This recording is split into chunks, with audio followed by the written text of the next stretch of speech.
egg swatanghon soup for today's merienda. Ay napaluto po ba yan naman tayo mga kaprensi ng ganda ring soup, at dini po ba yan naman ay laging nag-auulan at lagi din po ba yan namang may bagyo, ay kaya laan po itong pagluluto nating ito abay hindi po pala nag-extend yung bagyo, at tignan nyo naman po ang panahon, napakainit na. Isos ay hindi man lang ako sinabihan, siya pala'y paalis na. Ay ho.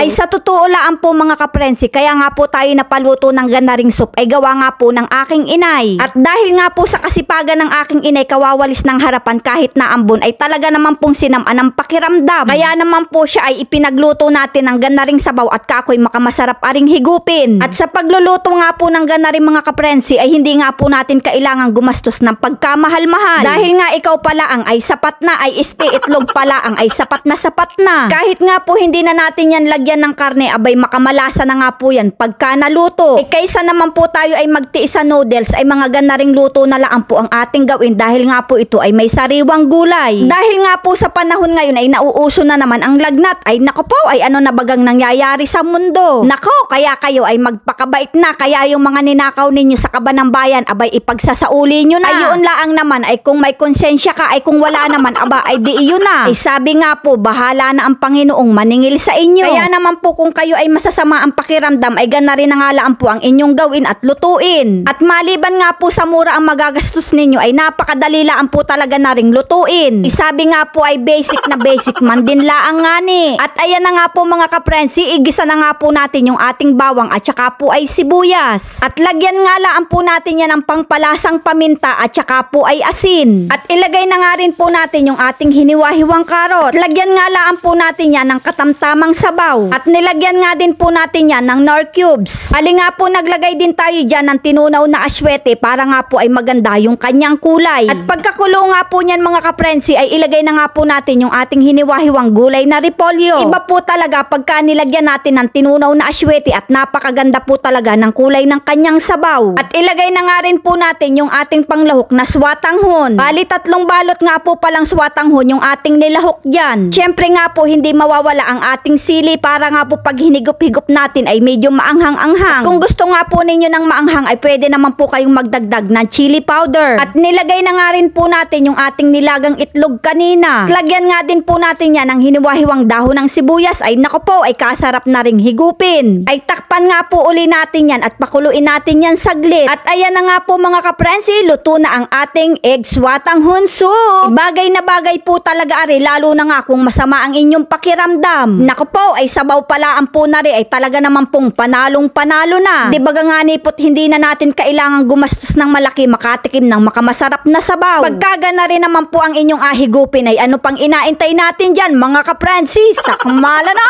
Ay sabi nga po ng aking inay, ay ayos nga daw po aring padali kong ari. Dahil nga po masama ang kanyang pakiramdam, abay nung humigop ng sabaw, abay dagnas pawis. At pwede nga rin po aring iulam sa kanin. Kaya naman mga kaprensi, kung naibigan nyo nga po aring bidyong ari, palike and share na lang po. Maraming salamat at lagi po kayong mag-iingat.